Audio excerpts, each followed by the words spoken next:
Oh, hello there. Yes, well, we're firmly into the final week in August and decidedly autumnal. Yes, Mister has decided to, well, just simply while away his days in his archetypal seat where he can look out but be comfy and warm and dry. Yeah, it's that time of year again.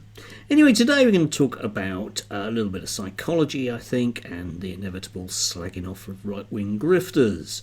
Might use the word fascist. You never know. Anyway, yes. First up is Alex Phillips, who is really getting around today. When she's not on GB News, she's on Talk TV, and when she's not on Talk TV, she's pontificating somewhere in a newspaper. But the thing about Alex is that she's started to make a living out of saying about how she's afraid. She's very afraid of all the brown people in the UK. In particular, she's very afraid of, as a woman, of brown men because they are misogynistic and they have desires, and they probably have desires on her. Yes.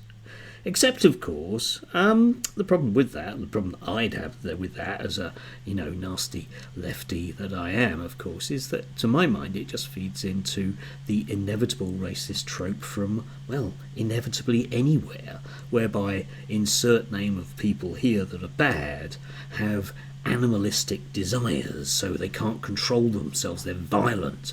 Black men have a higher level of testosterone, they're violent, and they're sexually violent and rapacious, and we must fear them, yeah?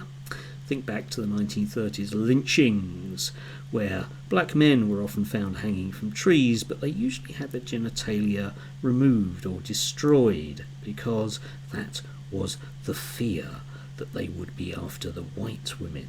Oh yes, Isabel Oakeshott is another one, preying on the fears of people. Now, the fact that this doesn't really actually pan out into any form of reality about who's likely to attack them is neither here nor there. They are in the business, this is where the other aspect of this comes in, they are in the business of stoking up fears amongst various people.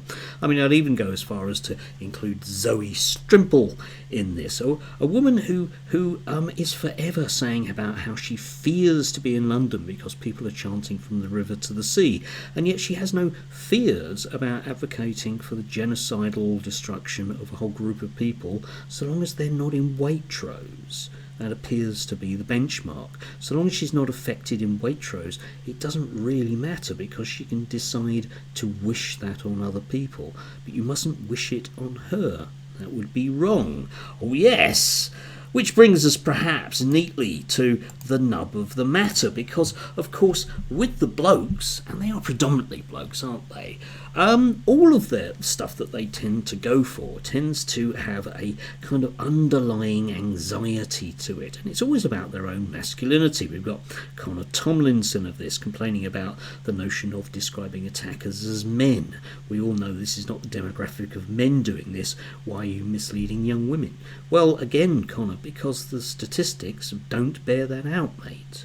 And if you look at people like Connor, and indeed the rest of the, well, Gamergate rape apologists, for example, at the Lotus Eaters, the word misogyny simply, unfortunately, has to come to the fore, doesn't it? Because these are youngish, I wouldn't even go particularly so far with Carl, but they are youngish men who appear to be particularly hung up about their own, well, lack of masculinity or sexuality. They're forever calling people like me cucks and soy boys. We're beta males. We don't measure up to their lofty masculine ideals. But there again, of course, they don't do so themselves. The reason why they are happy to champion others, particularly people that have a veneer of working class about them, like Tommy Robinson, is that they can live their masculinity vicariously through those people, things that they would never dare do, because of course, well, they are misogynists. They don't really like talking to girls,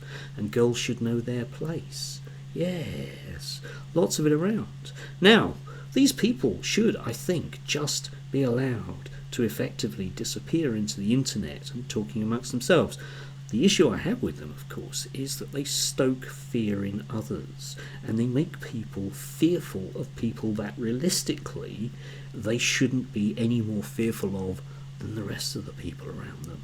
And that's a real issue, because of course it does buy into their masters and their view of the world. Because whilst we're terrified of what those people might do to us, we're somehow less terrified of what those people that actually pay, people like Connor and Zoe and the rest of them, actually are doing, which is seeking to point out the window and shout, "Hey, look, a dog," to distract you from their wealth acquisition.